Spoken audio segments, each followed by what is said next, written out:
I got the ball and I ain't gon' drop it, not gon' toss it, running myself, yeah, that's my only option. No withdrawals, all I do is make straight deposits. Please stop it, all that talking. You be false jocking, I be clocked in all day. Focus on the topic. What'd he say? Oh yeah, there's only one option. Make no mistake, there's only one option. Gotta grind today, can't take no losses. Hard to relate if you ain't a boss. All that's left to say is there's only one option. Yes sir, that's called one option. Y'all follow me on IG, Zia the One, ZIATHEONE. Thank you.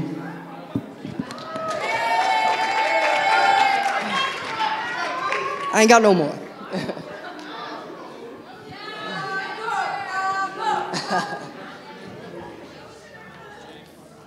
Y'all like Moose? Y'all are dead tonight. What's the dealio? Hey, I got a question. Y'all have like tests or something? Is that what it is? Well, y'all want to hear an encore? You got something else, Moose? Where you at? You gonna come back in a couple of weeks? You got something else now? You got one else? 2 weeks? Next week? When? 2 weeks? Y'all want Moose to come back in 2 weeks? Oh, y'all gotta do better than that. Y'all want Moose to come back in 2 weeks?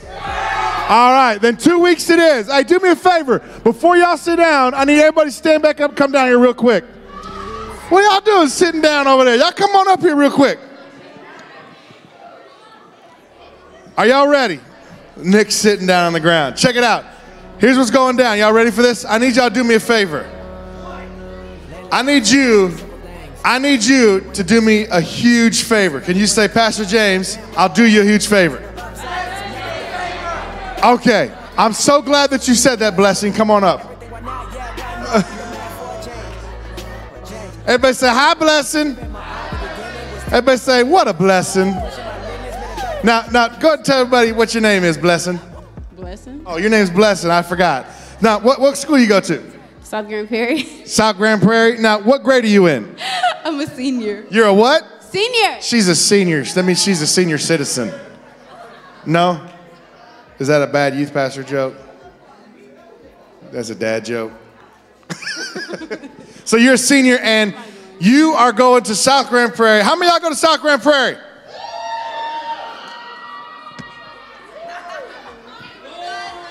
Let's try that again. How many of y'all go to South Grand Prairie?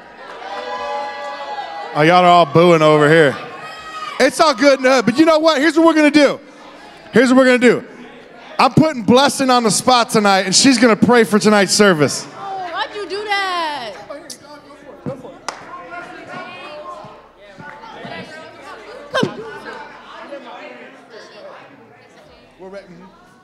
Okay.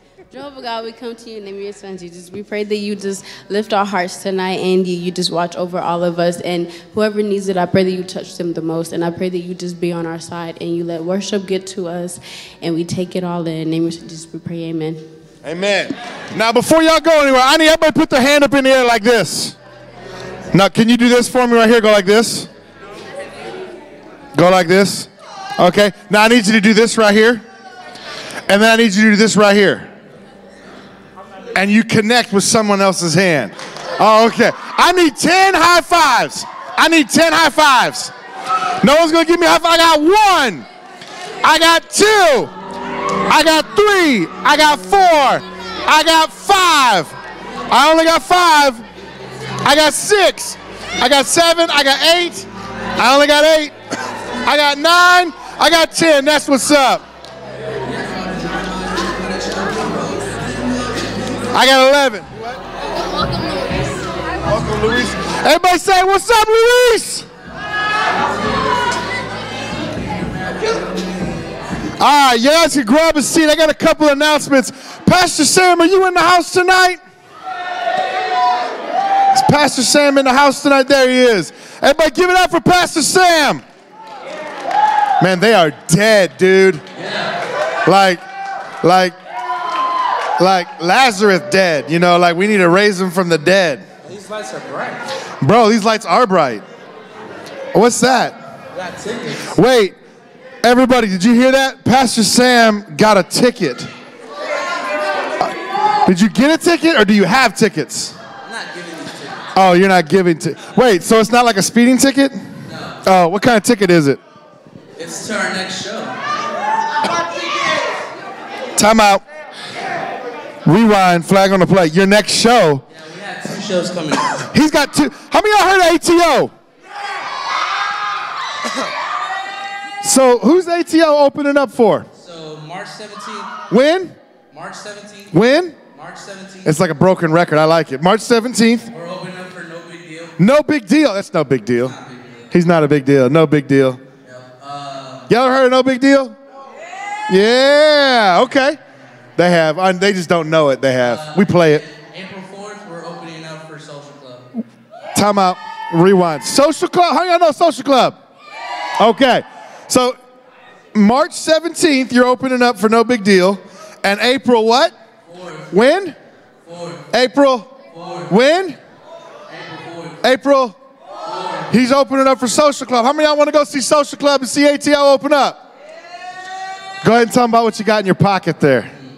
I got for March 17th tickets. For the March 17th tickets. Tomorrow I'm picking up the Social Club tickets. The Social Club. Where is it at March 17th? They're both going to be at Deep Ellum. Out in Deep Ellum. Yep.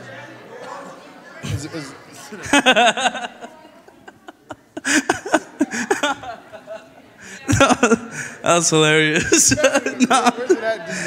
Okay, so it's going to be at the Prophet Bar. The Prophet Bar. And then the next one's going to be at the Door. So March 17th at Prophet Bar, and then April 4th is going to be at the Door. At the Door, okay. Yeah.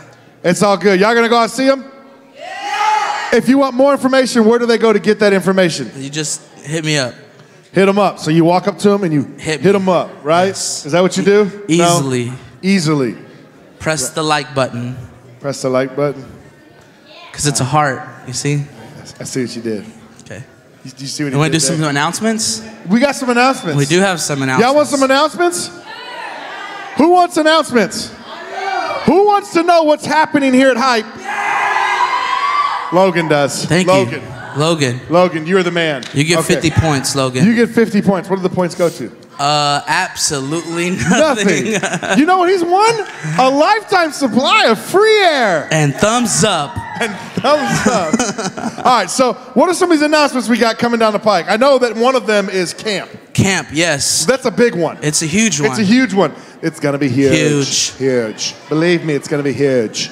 We have a lot of chatter going around. That's because all my leaders are all the leaders are back there instead of telling our students to, oh, Miss April's doing a good job. Thank you, Miss April. Thank you, Miss April. Kiri, I don't know what Kiri's doing. Signing people in. She's signing people in, so Kiri gets a pass. Right. It's all good. Yep. Kiki, do you love me? Day, you got there just now. Sorry, okay. All right, y'all listen up. Shh. Thank you. All right, so we have a couple of fundraisers that we're doing, and the first one that we're popping off with. Wait. Get it? I just said popping off with, because it's on and popping? Because it's popcorn. Popcorn. Man, we are some cheesy youth pastors tonight. Yes. It's all good in the hood. We are having a camp fundraiser. If you are interested in going to camp and you know you're going to need funds, y'all ready for this? Camp is when, Pastor Sam? June 24th through the 28th. And it costs how much? $350. $350. So you want to make sure, you guys want to make sure that you sign up because we are going to provide you with fundraiser opportunities. And if this doesn't work, you can't scan it. When we get to the message time, I'm going to have notes, and on the back side will be the QR code for this where you can scan it and sign up for the fundraiser. But Theo, turn around. So here's what's going down. Tonight, Pastor Sam, we're going to explain the popcorn fundraiser when. Right now. Right now? Yes, I'm explaining it right now. Oh. It's super simple. Okay, super simple. How simple? So check this out. So I've done this fundraiser now for the past 3 years with my football team. All right? And so what they do is they convince their parents to help them out because, you know, your parents brought you into this world, so it's their responsibility to help you out, right? So they're going to go to work, right? And they're going to take the fundraiser pamphlet and they're going to take it to their coworkers. To their coworkers, not to the people here at church. That's right, not here. Okay, so check this out. Not here. So this is super simple. So let's just say camp is $350. Correct. Right? So let's say you raise $700 worth of popcorn. Wait. You coach a Pee Wee football team that is the state champ. I'm just gonna throw that out there. Is the GPYFA champion. And how old are your kids that play? They're 7 years old. How many of y'all are older than 7 years old? Okay. All of y'all. Now, how much do your kids raise as 7-year-olds? So I have some people that go above and beyond, and they raise over $700. 7-year-olds raising $700 selling popcorn. Popcorn. But here's the best part. What's the best part? So when you raise $700, you keep half. So you keep $350. If you keep $350, that means that your camp... You've paid for your camp. Everything. And if you sell $1,400 worth, you can pay for your friend's camp. Yes. Whoa. It's possible. 7-year-olds can sell $700. All of y'all that are at least 14 should be able to sell double that. Yes. See how my math there? How that works? Get it? So my team of 18 kids have raised $6,000 before. That's and a we lot of kept money. $3,000. So we're going to explain this in more detail when? After service. That's right, after service. You want to know where we're going to meet if you are going to do the popcorn fundraiser? So you can pick up your pamphlet and all the information? Right there. As soon as service is over, we're going to meet right over there. So we're going to have an opportunity to sign up for that. The only way you can be a part of this fundraiser is if you sign up. If this QR code isn't working on your phone, on the back of your notes tonight, there will be another QR code for you to sign up for that and sign up for camp. Do we have the camp video ready? You guys want to see what camp's going to look like? Show that camp video. It's not long, so you don't want to blink.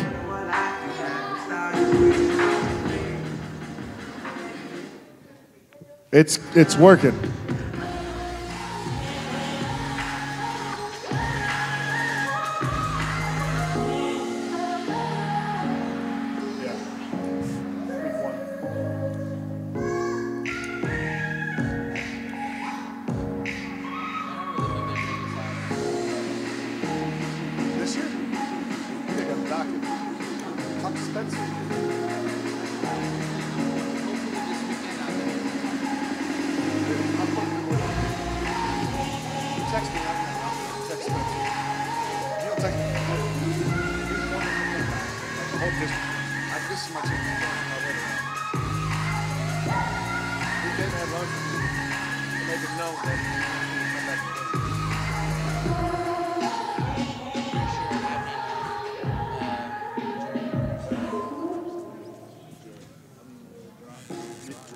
Well, check this out. So, how many of y'all are excited about camp? Woo! Okay, now let me just tell you, we're taking all my misfits yelled, but your high school. We're taking. Hey, you know what? I'm on your side. That's why they yelled. You. A 5-hour test. Welcome to adulthood, sir. Yeah. Check it out, man. Nice. Summer camp. If you think you're going, you want to make sure you sign up. On the back of your notes tonight, there'll be another QR code. You can sign up for summer camp if you haven't already. I'm just going to tell you this now. We're taking 80 total. That's the most I'm going to take. Well, that's more than we took last year. How dare We're going to take 80 total. That's all I'm willing to take this year. And you ready for this? Ladies, you have 4 open spots. Damn. Fellas, you have 17. So... fellas, if you haven't signed up, quit being lazy and sign up tonight. Ladies, if you're planning on going, you might want to fill those last 4 spots so I can let the camp know we're rocking 80 strong this summer. Y'all ready for this? Yes. Are y'all ready? Yes. Okay. I said, are y'all ready? Yeah. Okay. How many of y'all came to Connect groups this past Sunday? Well, I saw someone raise their hand like they were there. Liars. Lies. Connect groups are fun. It's the first and third Sunday, so there's no Connect groups this week, but the following week there will be Connect groups. What happens at 9 a.m.? Misfit Hangout. I want you to come hang out. Isaac, what happens if we have 20 students in that room? No. if we have 20 students show up in that itty bitty little room, we're going to have how many boxes of a dozen donuts?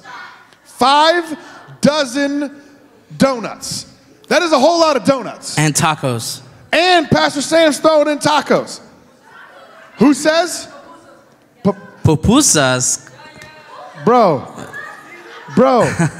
I don't even, are you cussing at me? No. I don't even know what that is. It's amazing. I got to take you. I'm messing with you. Check it out.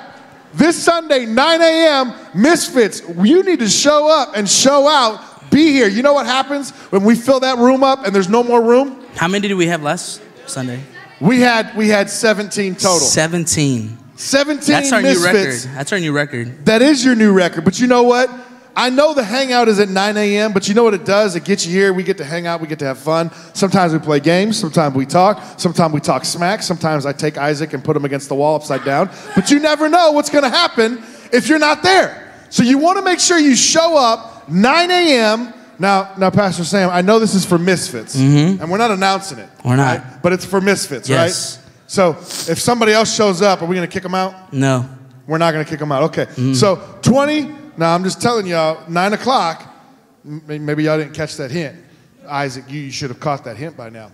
If other people show up, we're not going to kick them out. It's 9 o'clock. Other people. If you could see his facial expression, he goes from... Other... It's like a commercial. People. Check it out. So that's correct. But we're not announcing it. But at the end of the day, 9 a.m. this Sunday... Be here because it's going to be awesome. We're going to hang out. It's going to be geared towards the Misfits. 10:30 is Sunday school. How many of y'all have enjoyed Sunday school? Woo. Good. This Sunday, we're all going to be in here, so you want to make sure you show up for Sunday school. And then at 11:30, where do we sit? Right here. We're going to fill this. I would love to fill this section up and make the whole church look at us like we're crazy because we're filling the whole place up. True. That's how we roll. Now, I don't have any other announcements, but I want to make sure that you guys understand. I have one more. Oh, you have one more? Yeah. Well, let me get to mine, and then you can tell go ahead. yours. I want to make sure you understand, going to camp is a privilege, and part of going to camp as a privilege means there's something you have to do in return to go. You have to put in the work and the effort. So, Pastor Sam, right after service, anybody that's going to camp that wants to be a part of the fundraiser, you're doing the fundraiser to help them raise money. Yes. They do the work, and we're going to show up here. That's how we're going to start, right? Yes. All right. What's your last announcement?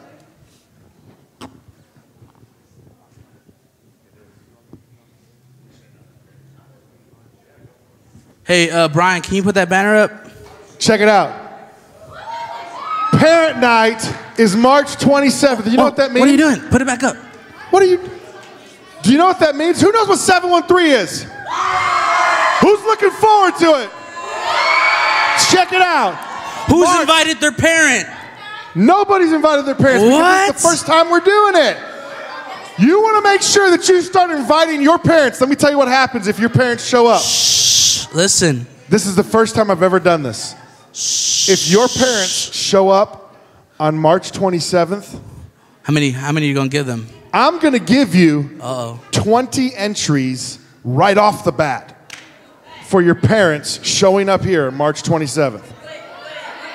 What if both parents show up and grandma? Okay, I'll give you 20 for your parents. Okay. I'll give you 50 for your grandparents. Okay. You're counting them out. Your uncle doesn't count. Your uncle's ugly. All right. That's why I'm giving 50 if you show up. All right, listen. Remember, March 27th, invite your parents and you get mega points. We're starting 713 that night. That is the night that we are going to kick 713 off. That is the night that you get your 713 swag and all your gear. Yeah. You don't want to miss that night. What kind of prizes should we give away? I'll put a survey out, let them fill that out. Oh, we're going to do a survey? I'm going to do a survey. Wow. I'm going to let you fill out what prizes to buy. Just don't say a pony, because I'm not getting a pony. I'm not cleaning up the pony poop, okay? Yes. All right, check it out. If I can get the band to go ahead and come on down, we are going to move on with service tonight. So let me get your attention real quick. I know announcements was long, but I wanted to make sure we hit camp, and we hit the fundraiser, and we hit parent night. We got a lot of stuff coming down the pike. Shh. If I can get my band to come on down, and if I can get the offering panels to come, baskets coming down, we can hit the lights. We are going to transition. Who was here last week? Raise your hand. Shh. I didn't say tell me. I just said raise your hand. So if you were here last week, then you know we're about to get into something crazy, because we are going to continue tonight the Gospel According to Zion, Part 2. But before we can get to that, we got to get our hearts right. We got to get our minds right. We got to get our lives right. Part of getting that in order and getting that in line, it starts right now. Remember last week I ended the sermon with, you got to live a sermon before you can preach a sermon. Part of living a sermon is literally acting what you believe out, not just saying you believe it. Now, I want to make sure I convey this. You got to live a sermon before you can preach a sermon. You can't tell people that you live a lifestyle of worship if you're not giving God your first fruits. You can't tell people that you sold out believer of God if you're not setting aside your first fruits for God. You can't say that God is uno numero one, okay? That's my Spanish for the day. I know, it's pretty good, right? You can't tell people that God's number one in my life when you're holding things back from Him. If you're not making a sacrifice towards Him, is He really number one? You see, tonight I'm going to talk a little bit more about this. Not necessarily about the giving side, but about the things that are important to us we make sacrifices for. Right? People don't just go to the gym because it's fun. People don't just go to work because they want to earn $1. Sometimes they do, but they don't end up to doing much in life. Those that succeed and those that excel in whatever it is they put their mind to, they make sacrifices so they can succeed and they can excel and they can make provisions. See, when we're talking about God, what are you sacrificing for Him? And if your first fruits, whether that's the time that you have or your resources, if you're not giving that to Him, who are you giving it to? Only you can make that decision. Only you can tell me what your life is like. And in reality, you could fool me, you can lie to me, you can tell me what you want, but you can't do that to Him. So here's my challenge. Tonight, I want you to give something. I don't care if it's a penny or, that's right, I believe somebody's going to give $1 million one day. But it's not about what you give, it's that you give. Now, if you have a job, you need to be giving your 10%. It's not just a suggestion. God commanded us to give our first fruits. And by reading the Bible, our first fruits is understood as the 10%. So tonight, we're going to give. I want you to close your eyes. If you don't have something, I want you to quietly, without being a distraction, ask your neighbor for something if you can give it. I'm going to say a quick prayer, and then we're going to get up. We're going to give our offering, and then we're going to spread out across the front, and we're going to worship God tonight. We ready? Lord, we love you.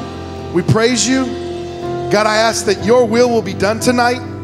God, I ask that you would go before these students, Lord, as they prepare their hearts to give.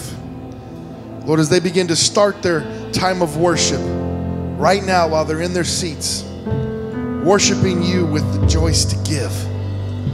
As they begin to step forward here in a moment, God, as they give and then they can decide to choose to worship you with their actions of actual worship, a singing and raising of hands. God, I pray that you would find our worship pleasing and acceptable in your sight. Lord, we ask this in your name. Everybody says? All right, I want you guys to move. Find your place and get ready to worship God.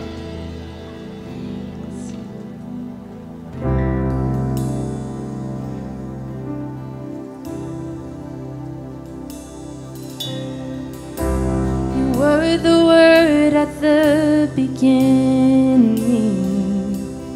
One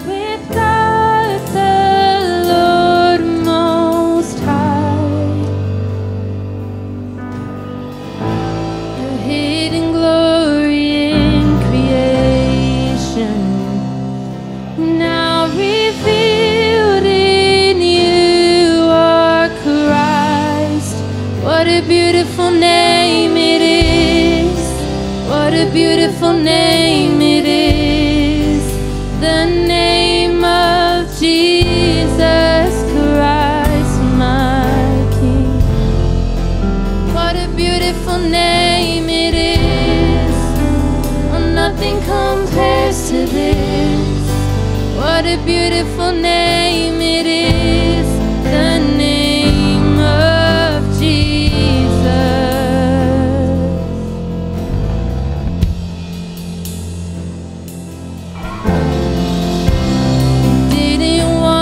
Heaven without us, so Jesus, you brought heaven down. My sin was great.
ask that right now you just open up your hearts to God and you just meet him here at the altar tonight, because he's here waiting for you to just open your hearts and allow him to touch you where you are, to meet you here at the altar. Because there's no one like him and there's no love like God's love.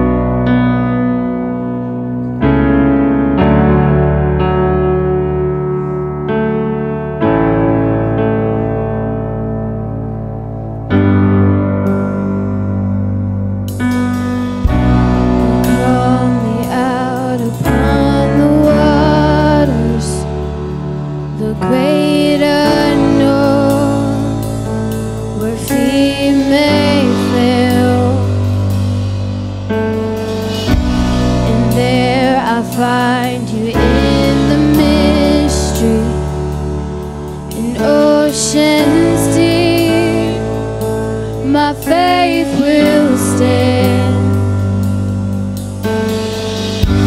So I will call upon your name and keep my eyes above the waves. When oceans rise, my soul will rest in your embrace.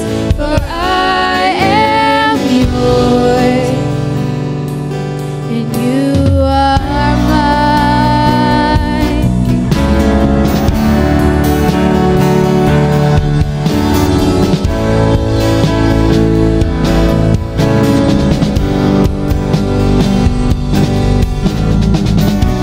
The grace abounds in deepest waters.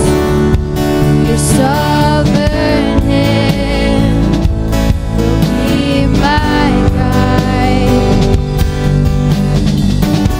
Where feet may fail and fear surrounds me, you've never failed, and you won't start now. So I will call upon your name and keep my eyes above the waves. When oceans rise, my soul will rest in your embrace.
really powerful because I feel like we don't really know what the word pursue really means.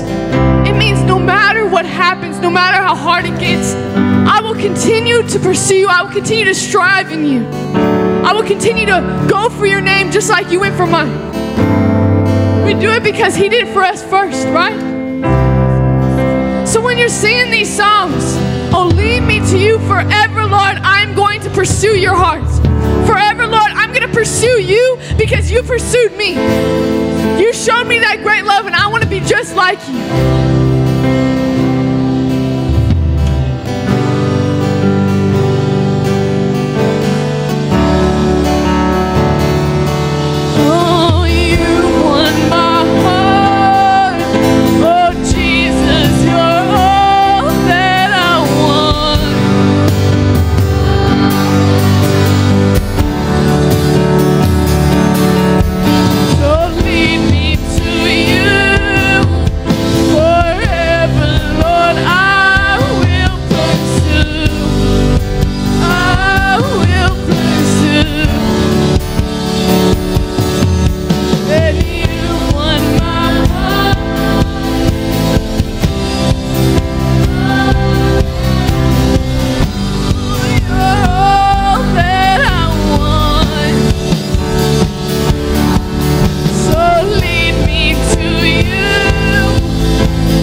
thank you for everybody here today.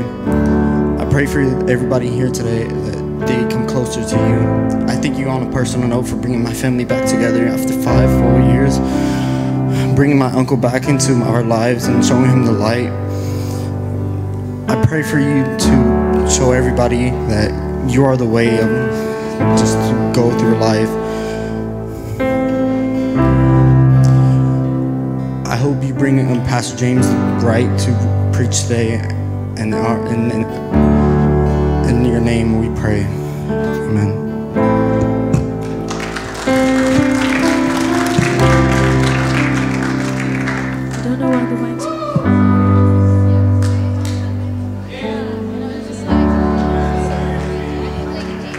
If y'all can sit in the middle two sections, please. Nobody on the side sections. Middle school kids, I'm talking to you. Sit in the middle sections.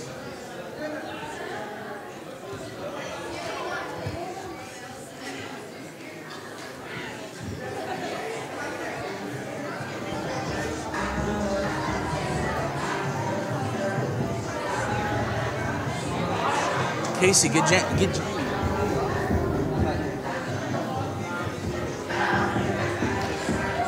all right.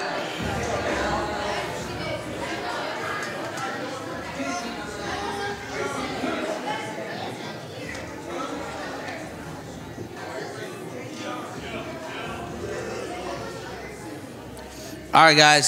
So I just want to, everybody get your seats real quick. Come on. Find your seat. All right, guys. So just want to tell y'all again, remind y'all real quick about the announcements. Popcorn fundraiser, after service, meet us right here. Y'all give a hand clap to the worship band, man. That was powerful. That was awesome. That prayer right there was powerful too. Y'all give another hand clap to our leader, Pastor James. What's up, everybody? Well, I like that. All right, check it out. How many of y'all are excited to be here tonight? Okay. Kendall, on that countertop is that right there. I need everybody in the house to do me a favor. Are you ready for this? Shh. I need you to say, "I'm ready, Pastor James." Okay, now here's what I need you to do. If I ask you to do something for me, will you do it? If I promise it's not bad, will you do it? If I promise it won't hurt you, will you do it?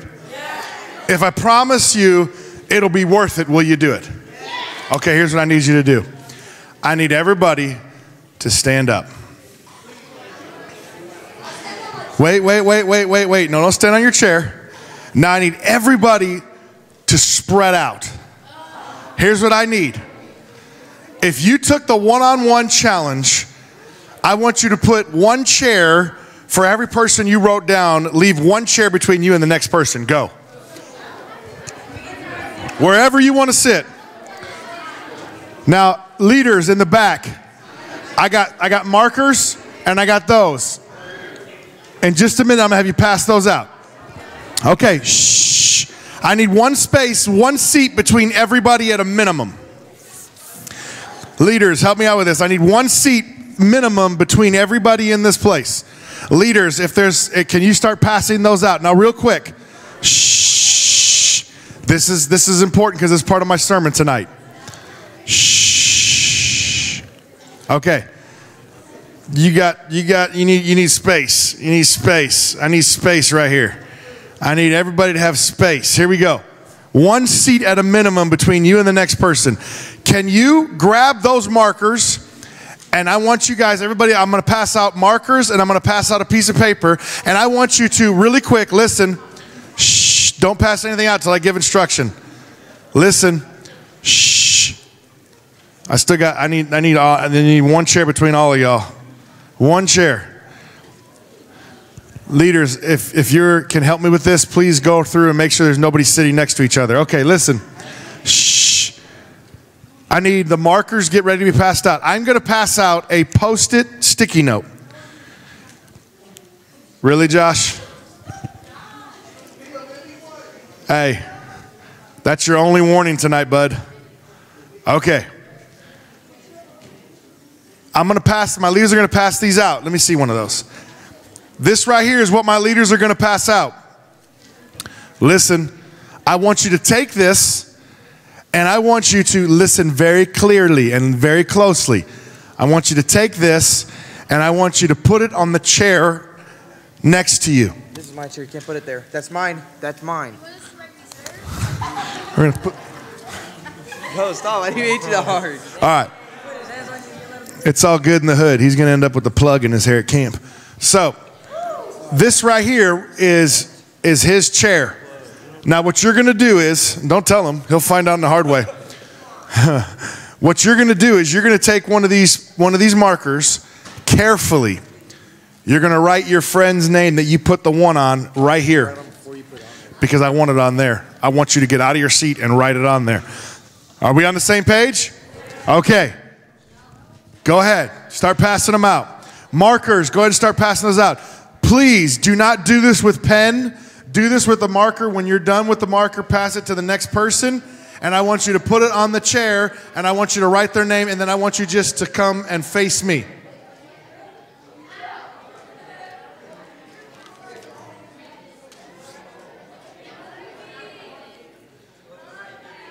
All right.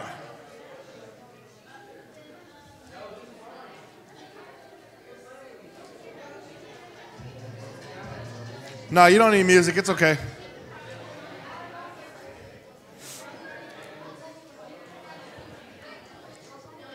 All right. Shh. This shouldn't involve talking. Here we go. Shh. All right.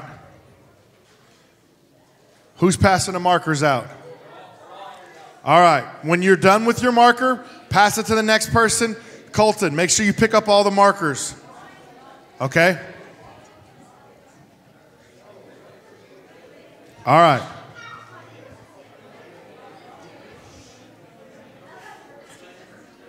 Y'all are out of control today. I don't know how y'all do this at school. Yes.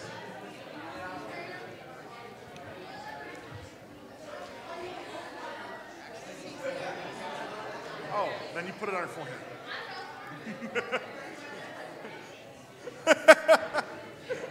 All right, here we go. Shh. Did everybody write their name on the paper? Who's not done? Hurry. Pass the markers around. I know. If you have a marker, pass it. Shh. Híjole.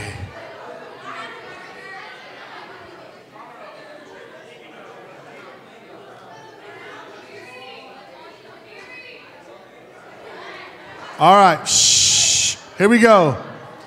Who has not done it? Raise your hand. You need a piece of paper? Kiri, she needs a piece of paper. All right, shh. Shh. Who's got a marker that's done? Here, they need some markers over here. Shh. All right, all eyes on me. Hype on 3. 1, 2, 3. All right, shh. Here we go. Now here's what I need you to do. Shh. You can leave those lights on. It's okay. Shh. Let me get your attention. All right. Here's what I need. I need headphones out. Make sure your headphones are not in your ear.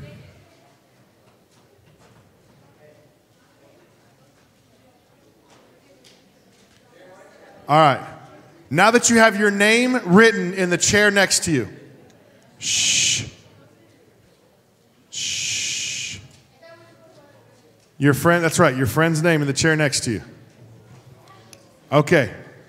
Hey, Colton, I need one of these two right here to move because they can't share a chair. 2 people can't sit in one chair.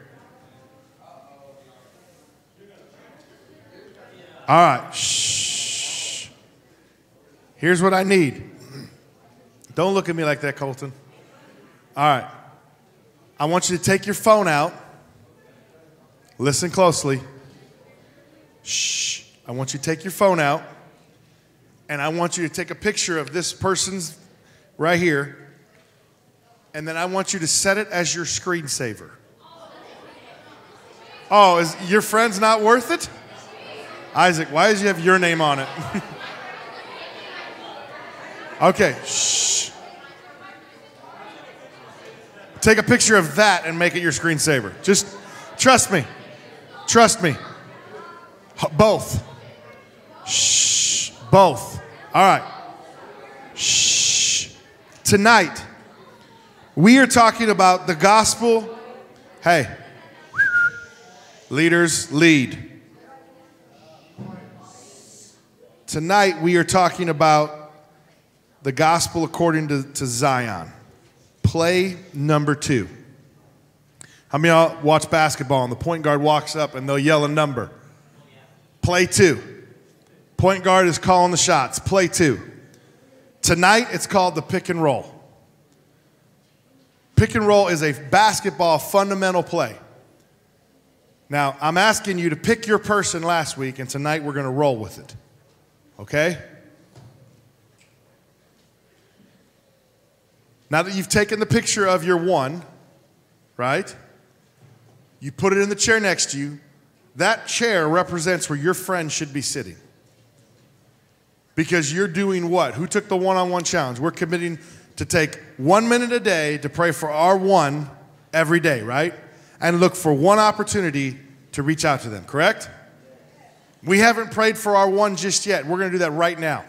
Do I have a volunteer who's going to pray for our ones all at once? I have one person that's bold. That's not a leader. Come here, Nikayla. Come here. All right. Here's what we're going to do. Now that you've established who your one is, you've got a chair representing where your one should be sitting. I want you to literally, with one hand, hold a one up, and with your other hand, put it on that chair as if you're praying for that person. Okay? No, like this. Not like this. One in the air. There you go. Okay. Now, Nikayla's going to pray really quick for our ones. She's going to pray for hers, and we're going to join in. Can we do this? It doesn't have to be a minute prayer, just a quick prayer about our one. Go for it. Dear Lord, thank you for bringing us all here tonight. Thank you for giving us the chance to take care of our one and whatever is holding them back, whatever is not letting them come here. Break that down and allow them to see you and be better in life, and that their one can be okay. Amen. Okay. So here we go. Tonight, we're in this series on the gospel according to Zion. Who remembers what I said last week, what the word Zion means? That is not what it means. Zion in the Bible, literally, who knows what the word Zion is representative to in the Bible? That's right. Do you understand that Zion was a representation and a focal point in biblical culture? It was the Mecca. It's where the Temple Mount was. It's where that every Jew would go to Mount Zion. That's where they would go to go before the Lord. Now, I know that we have this really cool graphic, the gospel according to Zion, and there's a picture of Zion Williamson, but that's not really the Zion I'm talking about. I want us to understand that it's not by chance that the temple was put on a city on top of a mountain, right? Do you know why? It was a light for all to see. Now listen, Matthew chapter 5, verse 14 through 16 says, "You are the light of the world, a city on a hill that cannot be hidden. Neither do people light a lamp and put it under a bowl. Instead, they put it on a stand, and it gives light to everyone in the house. In the same way, let your light shine before men, that they may see your good deeds and praise your Father in heaven." That's what we're talking about tonight. Now, before I go any further, I'm going to pray for tonight, but I want you guys to keep in mind, you're only going to get out of tonight what you're willing yourself to hear from God, what you're willing yourself to allow yourself, I should say, what you are allowing yourself to have open mind, open ears, open heart to what God is trying to speak to you about you being a light tonight. This message is about you and your walk with God. Are we on the same page? Let's pray. Lord, we love you. We praise you. We give you tonight. I pray that, Lord, as we speak about light, Lord, that you would be the light of our life, that tonight students would leave changed with practical application. We give tonight to you in your name. Everybody says? Amen. Since we're talking about basketball and it's March Madness around here, basketball players can't be effective in their role on a team unless they are in tune with each other and in tune with the plays and in tune with the coach, right? How many of you know that you can't be a star basketball player and make it on the team if you don't get along with your coach or you don't get along with the other players that you need to win the game, right? We on the same page? Okay. You need to understand that you may have all the potential in the world to do great things in basketball or whatever it is that you do, but if you're not in tune with those that are around you that are called the supporting cast, you probably won't amount to much. How many of you know what I'm talking about? 3 of us. You guys are like drained tonight. All right, in your notes, I gave you notes tonight. I want you to understand you were built to be a light. As a basketball player plays their role on the basketball court, those that are literally called to be light, that are the stars of the basketball team, they're doing things that make themselves stand out among the rest. Now, there's 2 types of stars on a basketball team. In Michael Jordan's day, you had Michael Jordan, and on the other hand, you had Dennis Rodman. If some of you don't even know who those people are, one was like the face of the NBA who changed the game, and the other was the face of the NBA because they changed the game outside of the NBA. He was crazy, okay? Now, you're going to draw attention to yourself. People look at you and people look to you whether you know they are or they aren't. Now, what I need you to understand is you were built to be a light. It's in your notes. You were built to be a light. And you're a light, your light that you have literally cannot shine and doesn't mean anything unless you make it shine. You taking notes, Eli? Okay. That's right. You were built, in your notes, to be an example. What I need you to understand is you may have all the potential in the world, but just because you have potential doesn't mean you'll reach it.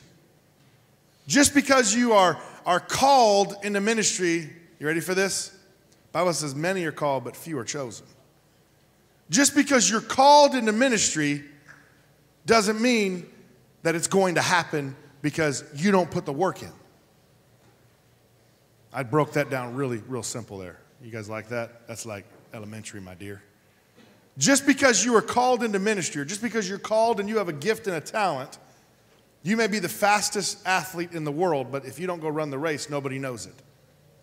You may be the smartest mind in your school, but if you don't do your work, no one will ever know it. You may be the prettiest person on the inside, but if you don't let people see who you are, they're going to think you're either as pretty as you are on the outside or as ugly as you are on the outside. There's a lot of pretty people on the outside that are ugly on the inside. And there's a whole lot more people that are pretty on the inside but don't measure up to Miss Universe. Does that make sense? No? You want me to explain that? Okay, just because you're pretty on the outside doesn't mean you're pretty on the inside. And there's a lot of people who don't have the stature of Miss Universe. Does that make sense? But they're beautiful on the inside. We'll explain it later on. Mark Twain said this, and I put this in your notes so you guys have this to rely on, okay? You can go back to this. Few things are harder to argue than a good example. What I'm trying to get tonight as the basis of my sermon tonight is you got to live it. Like I said last week, you got to live a sermon before you could preach a sermon. In your notes, because you can doesn't mean you will. Just because you can do something, like I just said a minute ago, doesn't mean that you will. I had a buddy I went to high school with. His name was Matt, and we played high school ball together. He was a senior, I was a sophomore. And he didn't play my freshman year. He didn't play my 8th grade year or my 7th grade year. But my sophomore year, he decided to come out to the team. And he talked a good game. Everybody thought this guy was a really good baller because he knew the lingo. He dressed the dress. This dude had Jordans galore. He even had the calf brace. He had the long Jordan shorts. He had the Jordan cutoffs. The dude was like Jordaned out, right? But when it came time to play ball, he looked good. He just wasn't good.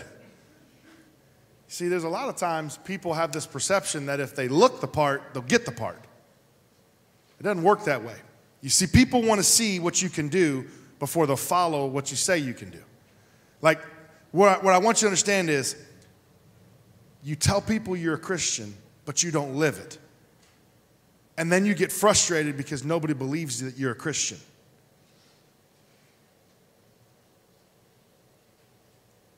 What are you living? How are you living? What example are you giving to the people around you? Some of you may come here every week, you put a smile on your face, you put your hands in the air, you wave them like you just don't care, you do the Pentecostal two-step, you cry during worship, you sit down, you take notes, and then you leave here, and your mouth goes from, I'm holy, to, what? The reality of how you live your life and how people perceive you, I need you to understand something here, so we're all on the same page. People's perception of you is based off of, or people's reality of you is based off of their perception of you. So how you're living your life, how you talk, how you walk, people are making an understanding of who you truly are, whether they know you or not. Which goes back to these star athletes. They shine on the court because they do things that other athletes aren't willing to do off the court. Now, number one in your notes, in order for this to work, your light must be an influence. If you want to be a star, you have to be an influencer. So number one in your notes, get in the game. Joshua 24 verse 14 through 15 says, then choose for yourself this day whom you will serve. But as for me and my house, we will serve the Lord. Joshua made this declaration, and he said, this is what I choose. This is the game plan, and I'm not settling for anything less than this. As for me and my house, we will serve the Lord. His mind was focused on the game. His mind was focused on the play at hand. His mind was focused on what he wanted the outcome to be. How many of you know there's no good coaches that don't have an end result of what they want to achieve, and they're trying to coach people? It's not possible for you to actually do anything if you don't have a goal or a plan, a schedule. You don't have plays to run, right? Otherwise, you're just a bunch of people going out there in the same uniform with different numbers, sort of playing the game. Sounds like church. There's a bunch of people who say they're Christians, who wear the Christian badge of honor, but then they don't act like Christians, so they're just running amok.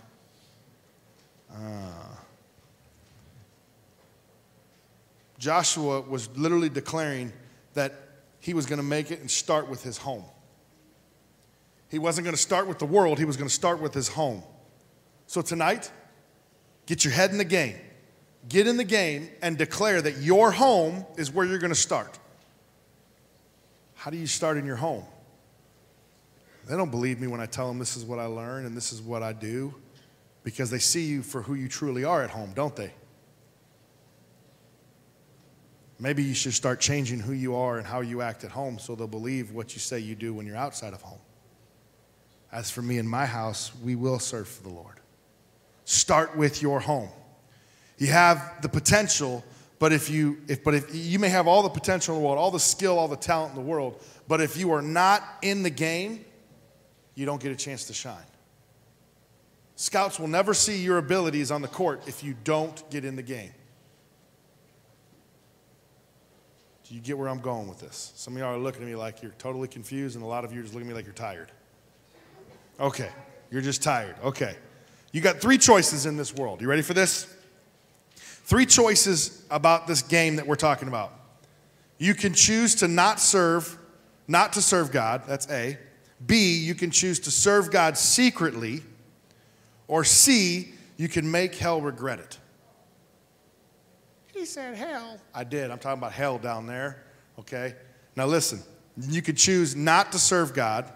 You can choose to serve God secretly, or you can make hell regret it, that you choose to serve God, that you're choosing to get in the game.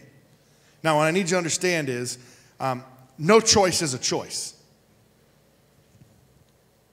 There's all too many times in life you're going to be given an opportunity where you have this decision to make, and you're going to waffle on that decision, and you're going to be like, whatever you want to do.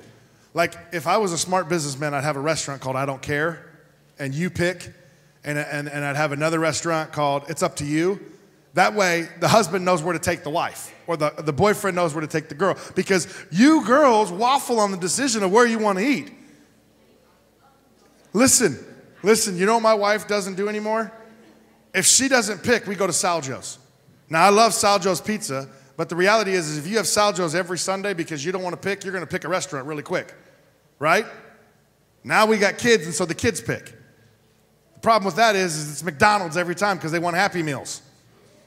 So then mom says, no, we're not having Happy Meals, and all of a sudden she's making a choice. Where's Saljo's? It's on Park Road, right across the Pantego.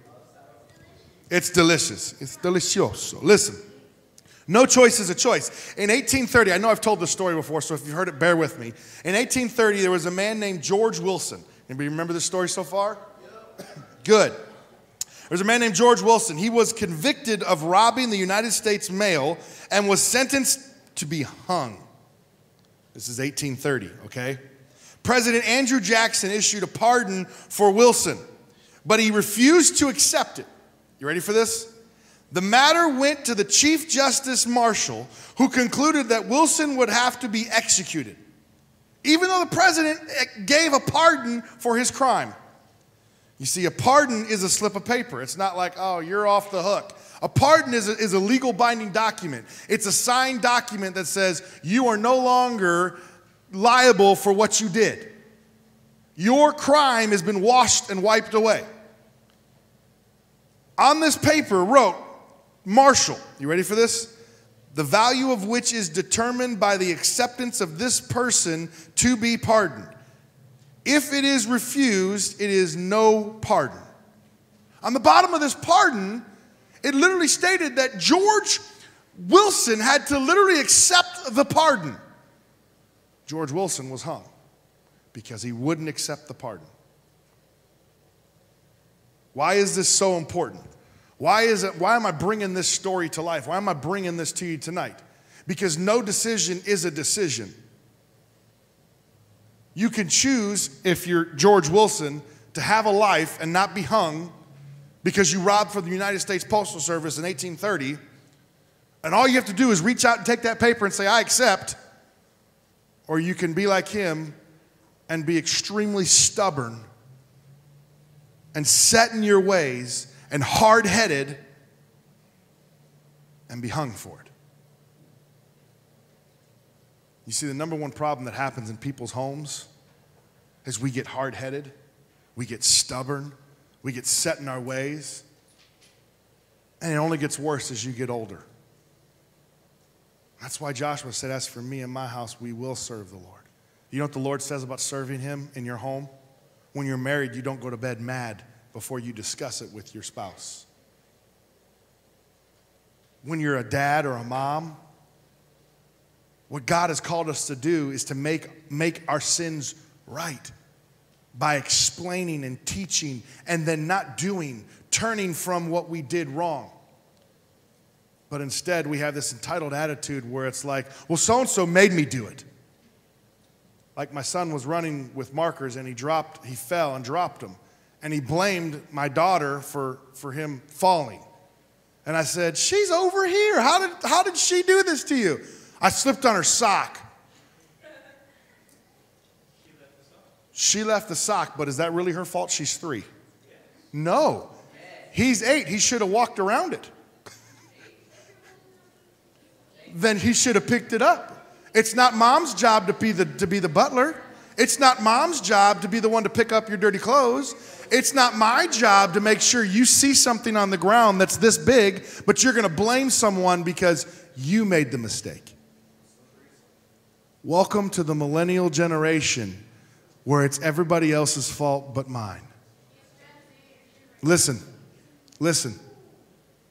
As for me and my house, we will serve the Lord. It means that you, everybody say me, everybody say I, make the choice to make it right. You see, God didn't die on the cross and then blame you for dying on the cross. But when he died on that cross, it was more than enough. What I need you to understand is you can't shine for God if you're not in the game. No choice is a choice. It's in your notes. Number one was get in the game. Number two is stay engaged in the game while on the bench. You don't always play the full 48 minutes of a game. There will be times when you're pulled out of the game, even though you're the superstar. The problem is we don't always stay engaged when we're on the bench. We kind of just zone out. Hebrews chapter 5, verse 11 says, there is so much more I would love to say to you about your growth in Christ. But, you see, the Gospels talk about this, and the books that Paul wrote talk about letters to different churches. And he encourages some, and he reprimands some. But I can't tell you for sure that Paul wrote Hebrew, but a lot of believers think that Paul wrote Hebrews because the way it's been written. But what Paul is saying here is, my light has stayed on, and I'm seeing your light being on, and I'm encouraged, and I want to tell you more about it later. You see, that's called delayed gratification. See, all too often we want that attaboy because you do something good. You see, you don't need an attaboy to live your life for Christ, because when you live your life for Christ and you're letting your light shine for Christ, it's not about you getting the glory, it's about Him getting the glory. You see, when you're on the bench, you may not be the one shooting and making the baskets for your team in that time period you're on the bench. But if you're not cheering your team on, what are you doing? You're mad. You're wallowing. You're dazed. You're not in the game. What good are you to the team just sitting there in your own little world? Who likes to be cheered on? I don't know about you, but when I played basketball and I got in the game, I thought it was the coolest thing ever when we got on a hot spree and the bench was standing up acting all rowdy. The problem is, I've been on teams where if they're not in the game, they're mad. So they don't root on their teammates. Can I tell you, those teams never won anything? But the teams that they had the bench that was all about the team that's playing, they rooted for each other. There was some good camaraderie that happened there. It lifted each other up. All of a sudden, you played for more than just a point. You played for your brother on the bench or your sister on the bench. Now, what I need you to understand is in your notes, what I need you to understand is your relationship should be a priority. The relationship with those that you ride the bench with and those that you play the game with should be a priority. You see, people see your relationship with God, and they judge whether they're going to have a relationship with God based on how you handle yourself with God. You see, when we look around, we can easily see things are dark. When we look around, we can easily see things that are dark. Not only the world as we know it, but as a whole. We also, more importantly in this world, have individual lives of people that we can see, man, they are not living for God, but they say they are. But more than that, people that live around you. You ready for this? They live around you, and they live around me, and they live in the same world we live in. We kind of rub arms with the same types of people. We can choose to see the bad and the negative in everybody, or we can choose to see the positive. Is the glass half full or half empty? You see, there are times we notice and other times we don't. There are people all around us that are living in a very dark place. You may know some people that are experiencing these very situations. You ready for here? I've got some situations here I kind of pulled out. There was a girl that a few months ago, at the beginning of summer, did something very stupid. I'm not telling you. She knows she shouldn't have done it. She knew when she did it, it was wrong, but she did it anyways. And now many of her friends have literally left her by the wayside. They don't nothing to do with her. Everywhere she goes, she wonders, do they know? She begins to think and wonder, are they talking about me? Every time someone passes her, her mind immediately goes to, they know. They're judging me. There was a young man that just moved here to town. He doesn't know anybody. He's tired of trying to get to meet people and try to fit in, but he doesn't fit in anywhere he tries. Things are so different here than where he came from. All he wants to do more than anything is to go back where he came from. There's a 15-year-old girl that is uncomfortable with herself. She struggles to fit in, and the good group, so the good group around her, I should say, found some friends that she could call a good group, that chose her when she didn't feel like she could be chosen. You ready for this? They were kind, but they were rough around the edges. They accepted her as she was. She started doing the things they did. She started to party. She started to drink a little. Not a lot, actually, but she did it, and she knew she shouldn't have. She wanted to stop. She knows it was dangerous, and she knew it was wrong, but she continues anyways. It's who she is now, she says. And in the middle of all of this, there's a family that lives not too far from the church where the dad just found out he lost his job, not sure what he's going to do. There's a young man that lives every single day with the guilt of what happened, of the hidden sin that he has. A kid who doesn't want to show his face anymore because all the lies that has been told about him to other people. And in the middle of all this fear, pain, guilt, confusion, in the middle of the darkness, God cries out, "Let there be light," just like he did in Genesis 1:1. In the beginning, God created the world. He spoke it into existence. He literally used his words to create everything we see. And that's where you come in. If God can use his voice to create the earth as we know it in Genesis, and see what transpired throughout the whole Bible, he's called us. Everybody say, he's called me. You are the light of the world, a city on a hill that cannot be hidden. Neither do people light a lamp and put it under a bowl. Instead, they put it on a stand, and it gives light to everyone in the house. In the same way, let your light shine before men, that they may see your good deeds and praise your Father in heaven. Not you. Not me. Not us. Him. I don't know if you've ever been through a tough time before. But for most people, especially those that do not know Christ, when they go through these tough times, it's almost as if the situation they're in blinds them to the goodness of God.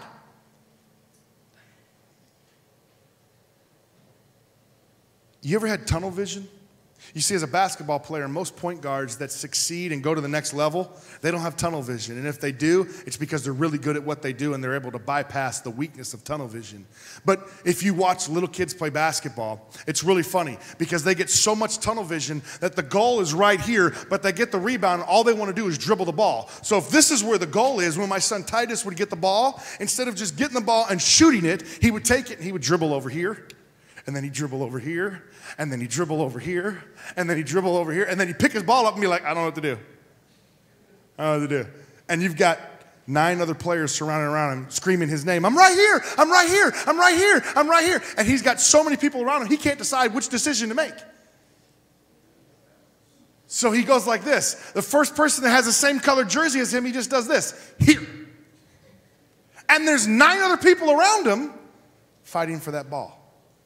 And then they go to the other end and the exact same thing happens. And as you get older in the game of basketball, you have fundamentals and skills where you can actually dribble the ball, but you get so consumed with showing off that you're running with the ball as fast as you can, and you get to that point where you're like, I could dribble to the legs, watch this. And you go through your legs with the ball, and you're like, oh, I lost the ball. Wait, I can still do this, I promise. And you're so consumed with dribbling to show off for that girl that's on the sideline, fellas. Or, listen, or as you get older, you get so sidetracked that you're more worried about scoring the point that you forget about running the play. You see, what happens is we get tunnel vision and we get sidetracked when we're in the midst of all the trials and tribulations that are going on in our life. We forget to look at the goodness of God and see that he's providing for us. And when you're in the middle of this tough time, these people that get tunnel vision, they never turn to God because they never turn to him for help. They stay in the situation they're in. It's like when you have a mudding truck and you're pushing the gas when you're in dirt, the tires just spin and the dirt just kicks out and you go lower and lower and lower until you're just stuck. The problem is you ready for this? It starts when you're your age. You start spinning your wheels now. This is why I can't be a senior pastor. Because what I want to tell people that are my age, that are spinning their wheels, hey, dummy, this is what you're doing. Stop it. But I'm in the same boat as everybody else that's my age. Tunnel vision. Because I've allowed the sin in my life and I haven't dealt with it when I was your age, I'm still dealing with it. You see, what I need you to understand is, in the middle of this, God has a place. God has placed you. Let me get back to my notes, I'm sorry. God has placed you in your friends' lives that are in the middle of these situations so that you can be the change. You can be the light, so that you can be their ray of hope, so that you can shine a light that opens their eyes to the goodness of God. And when they see that God is good, they will turn to Him for their salvation and for the salvation that they want in Christ, and their life will never be the same, because now they don't have tunnel vision, because they have an opportunity where they can take their eyes off the problem and put their eyes on God. And in the process of taking their eyes off the problem and putting their eyes on God, they're telling their God how big their problem is. No, they're telling their problem how big their God is. You see, when you're in the problem, you're telling God how big your problem is. When you have tunnel vision, that's all you live.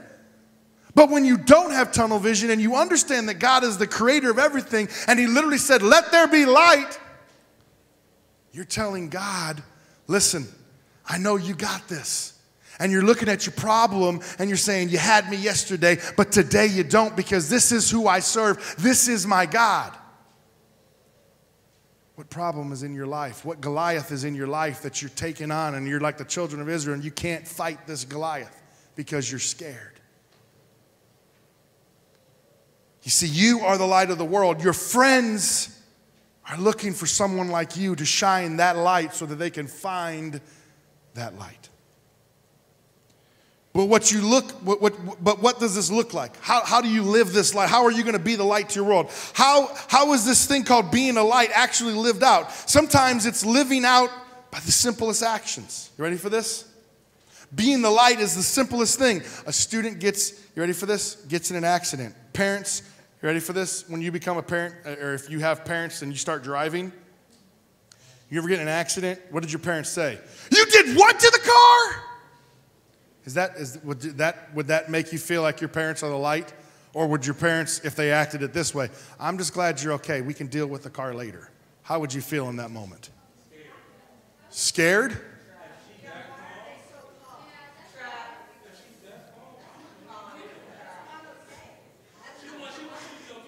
Hey, remember when we were talking in Sam's office? Listen, shh.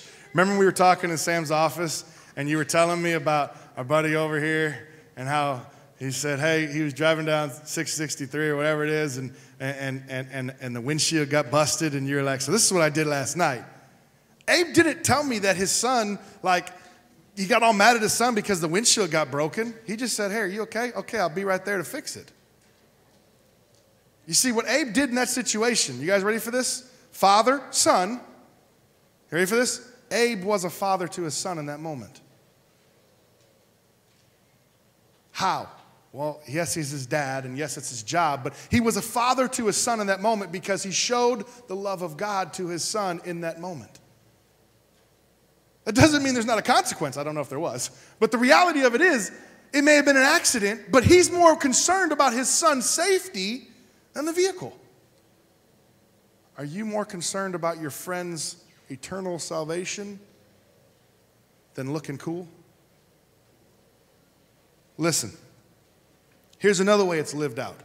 A new boy or a new girl, there's someone that's new to the school.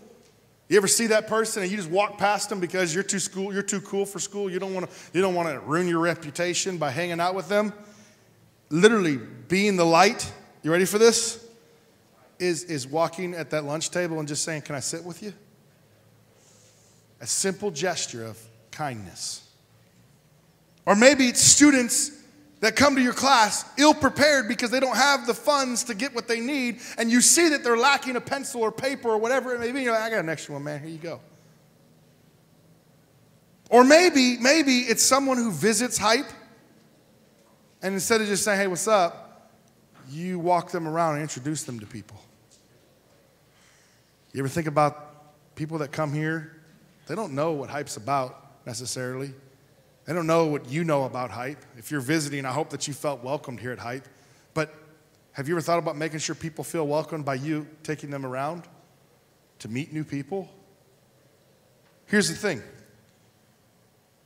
Darkness covered the face of the deep. Darkness covered our lives. Darkness is literally covering your friends' lives, and they're stuck in the thick of it. And God said, let there be light, and there was a new day. You got to stay connected. You got to serve. You got to get connected into home groups. You got to form relationships. You need to be discipling people. How do you disciple people? You show them love. Isn't that what all we want in this life is to be loved? What did Jesus say when he was being challenged by the Pharisees? What's the greatest commandment? Love the Lord your God with all your heart, with all your soul, and with all your mind. What's the next one? Love your neighbor as yourself. There's an old Jewish joke, old Jewish rabbi would literally say, I can tell you the whole Torah standing on one foot. And they're like, oh yeah, how can you do that? Love the Lord your God with all your, what? Heart, with all your soul, with all your mind, right? And the second is, love your neighbor as yourself. The rest is just commentary.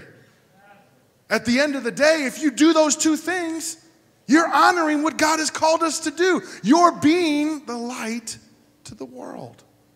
Treat people like you want to be treated, and love the Lord your God with everything inside of you. Number 3, if you're taking notes, don't get complacent. 2 Timothy chapter 4, verse 7 and 8 says, I have fought the good fight, I have finished the race, and I have remained faithful. You know what Paul's saying here? Paul is literally saying here, hey, my light stayed on, I never switched it off. I never got complacent. I never just decided to just kind of look around and just say, I'm just going to sit this one out. Paul says, I have fought the good fight, I have finished the race, and I have remained faithful. Sometimes we flip the switch on we flip this mindset where I'm not in the game, so I don't have to be engaged in the game. And if we don't stay in the game, we don't stay engaged. When coach says, hey, Weiss, get in the game, you're thinking, okay, coach is going to tell me what to do, but in actuality, you should be paying attention so you know where to go because he didn't tell you who you're subbing in for. My sophomore year, I wasn't paying attention during a preseason game, and my coach said, Weiss, you suck egg dog, get in the game. And I said, okay, coach, and I ran out there, and I'm like, wait, who am I subbing in for? The person I would normally sub in for is still on the court. He changed my position, and I wasn't paying attention, and the other team scored, and coach is yelling at me down the sideline because I wasn't engaged in the game while I was sitting on the bench.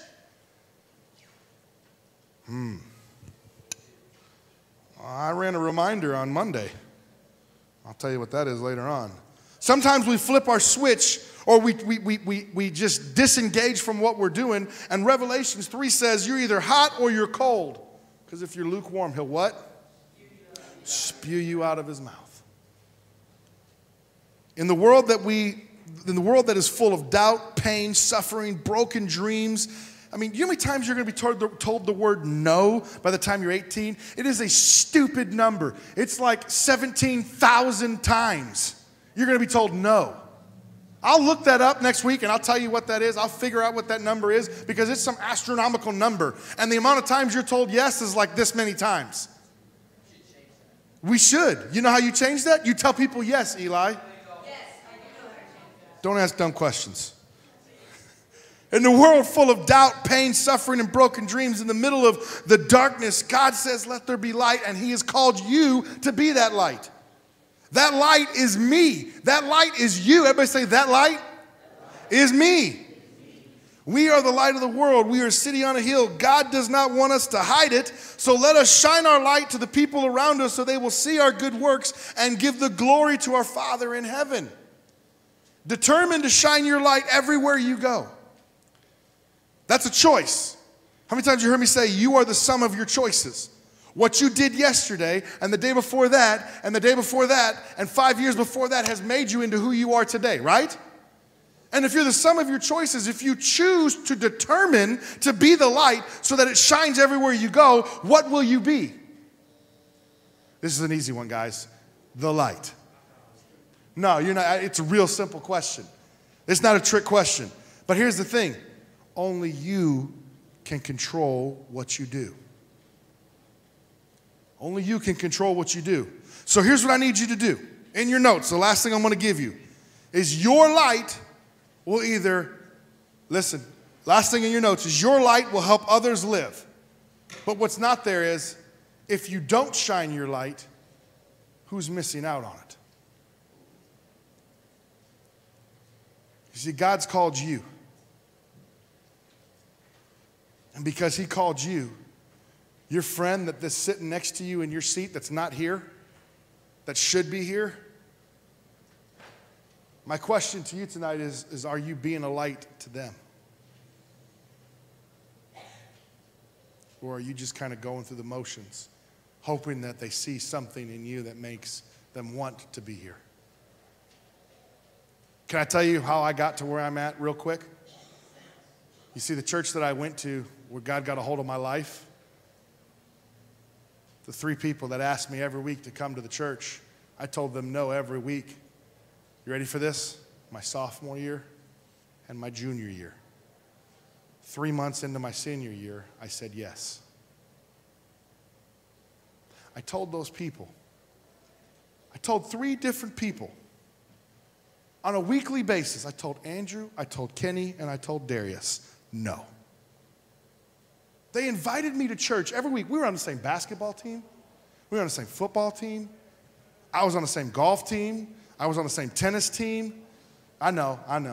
I played tennis because it's like dodgeball. If I hit you with the ball, it's my point. Okay, listen. We played all these sports together, and for 2 years straight, they asked me to come to church, and for 2 years straight, I said, no. How many of you been asking someone for 2 years to come to church, and they told you no? Can I tell you that all those many years ago, that if they would have known that I'd be in ministry because they invited me to church, they probably would have persisted harder. Because when I walked in the doors of that church, how many of you remember Pastor JC? Yeah. How many of y'all got ministered to by Pastor JC? How many of you remember Pastor Joe? How many of y'all got ministered by Pastor Joe? I would have never, ever, ever been in the moment I was in when I walked in that church door and I heard from across the room from a black Canadian, Jamie! And all of a sudden, this skinny, light-skinned brother with big old eyes and a big old grin and these earrings came running to hug me. And I'm like, who are you hugging me? But I felt the love of God in that place, and I stayed. You see, that was 2000. 19 years later, here I am today. Listen here, young buck. 19 years later, you ready for this? 19 years later, I'm ministering to you because someone was persistent in my life for 2 years straight. So don't tell me, I ask them all the time and they say no. Get creative with your approach because you don't know if they're the next pastor of a Hype Student Ministries somewhere in the world. So pray for your one. Go after your one. Remember your one. Take that picture, if you haven't already, make it your screensaver, and go after them. Can we do that? Last thing, your family. Treat people the same way you want to be treated. If Hype is a family and you want to be treated like family, treat people like family. And if your family's screwed up and you don't know how to treat people like family, treat them like you would want your family to treat you. That's simple. End of story. We good? All right. Dear Jesus, we love you. We praise you. God, thank you for allowing us to talk about the pick and roll today. Thank you for letting us talk about how your gospel is changing lives on a daily basis. Help us to be that change. Help us to be that light. We ask this in your name. Everybody says? Amen. All right. Fundraiser for camp over here. If you haven't signed up, scan that barcode and sign up. Let's go. We don't need any music. Camp fundraiser over here. Fundraiser over there.